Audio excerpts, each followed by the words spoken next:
The United Nations General Assembly witnessed a dramatic and highly charged address as Israeli Prime Minister Benjamin Netanyahu stepped up to the podium amid repeated calls for order. Applause, interruptions and a tense atmosphere marked the moment as Netanyahu prepared to deliver one of his most forceful speeches yet. Mr. President, the families of our dear hostages languishing in the dungeons of Gaza, ladies and gentlemen, he began, acknowledging the pain of Israeli families still awaiting the return of their loved ones held captive in Gaza. The Prime Minister wasted no time in setting the tone, reminding the Assembly of the warning he had delivered a year earlier.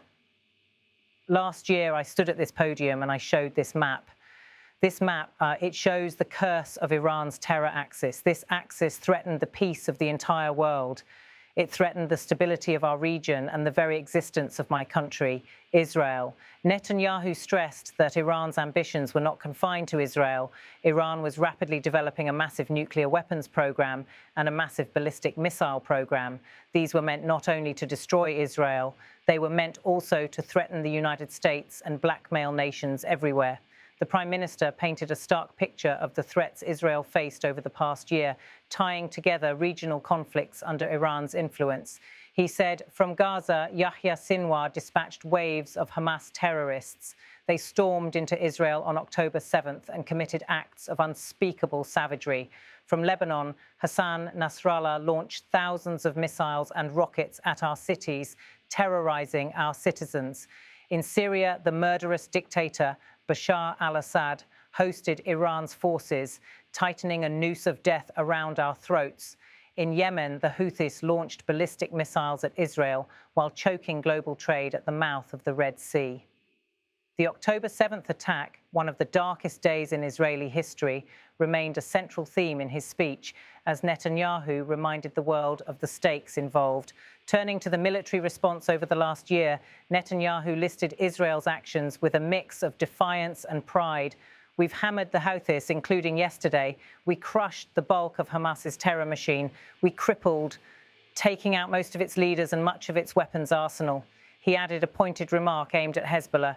You remember those beepers, the pagers. We paged Hezbollah. And believe me, they got the message. And thousands of terrorists dropped to the ground. Netanyahu claimed success in other fronts as well. We destroyed Assad's armaments in Syria. We deterred Iran's Shiite militias in Iraq. But his proudest achievement was reserved for the blow dealt to Tehran's nuclear ambitions. Most importantly, and above anything else that I could say to you or that we did in this past year, in this past decade, we devastated Iran's atomic weapons and ballistic missiles programs. The chamber erupted in applause at this statement, underscoring the significance of what Netanyahu framed as a decisive moment in Israel's security history. Netanyahu described Israel's recent confrontation with Iran as a historic feat. Israel's 12-day war with Iran, which I renamed Operation Rising Lion, that's from the Bible, will go down in the annals of military history. He continued, our daring pilots neutralized Iran's missile defenses and took control of the skies over Iran. And you saw this. Israeli fighter pilots and American B-2 pilots bombed Iran's nuclear enrichment sites. In a notable diplomatic acknowledgement, he praised Washington's role. I want to thank President Trump for his bold and decisive action. President Trump and I promised to prevent Iran from developing nuclear weapons, and we delivered on that promise. Netanyahu framed the joint operation as a rescue of global security. We removed an existential threat to Israel and a mortal threat to the civilized world. We lifted a dark cloud that could have claimed millions and millions of lives. Despite these successes, Netanyahu warned that the threat had not vanished. His tone grew somber as he addressed the assembly. But ladies and gentlemen, we must remain vigilant. We must remain absolutely clear-minded and vigilant. We must not allow Iran to rebuild its military nuclear capacities. He issued a direct call to the international community. Iran's stockpiles of enriched uranium, these stockpiles must be eliminated. And tomorrow, UN Security Council sanctions on Iran must be snapped back. The demand for renewed sanctions drew strong applause from the Israeli delegation and several allied representatives present. Listing the adversaries who had been removed over the past year, Netanyahu declared half the leadership in Yemen gone, in Gaza gone, Nasrallah in Lebanon gone, the Assad regime in Syria gone, those militias in Iraq still deterred, and their leaders, if they attack Israel, will also be gone. And for Iran's top military commanders and its top atomic bomb scientist, well, they're gone too.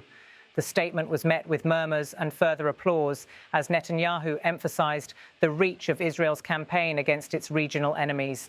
The Prime Minister reflected on the resilience of his country in the wake of unprecedented challenges.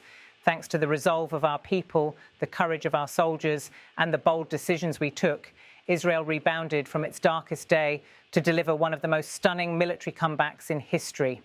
This remark underscored Netanyahu's broader narrative that the Israeli state, often tested by existential threats, had not only survived but emerged stronger. Despite the gains, Netanyahu acknowledged that the conflict was not over. He turned his focus back to Gaza, where remnants of Hamas continued to resist. But we're not done yet. The final elements, the final remnants of Hamas are holed up in Gaza City. They vow to repeat the atrocities of October 7th again and again and again, no matter how diminished their forces. In a resolute declaration, he said, "That is why Israel must finish the job. That is why we want to do so as fast as possible." The remark captured the dual tone of urgency and determination that defined much of Netanyahu's address. Netanyahu's address to the General Assembly was as much a recounting of recent military campaigns as it was a warning about the future. His words painted Iran as the central destabilizing force in the region, a threat whose defeat he cast as both a national victory and a service to global peace. By crediting US support, particularly the role of President Trump, Netanyahu sought to underscore the importance of alliances while reinforcing his own leadership during a moment of crisis. Yet his insistence on finishing the job in Gaza highlighted that Israel's conflict with Hamas remains unresolved.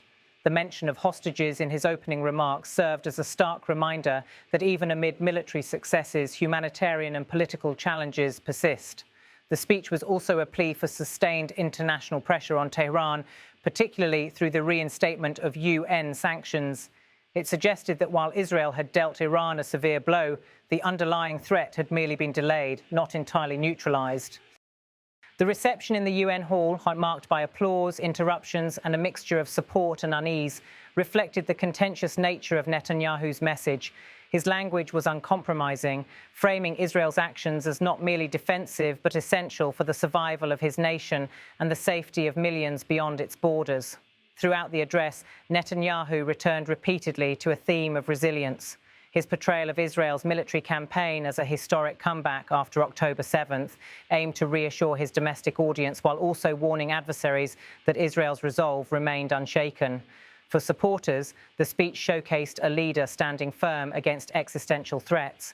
For critics, it highlighted the continued cycle of violence in the region and the risks of escalation. Either way, the address cemented Netanyahu's narrative that Israel's struggle is not just a regional conflict, but a frontline battle against forces that threaten global security.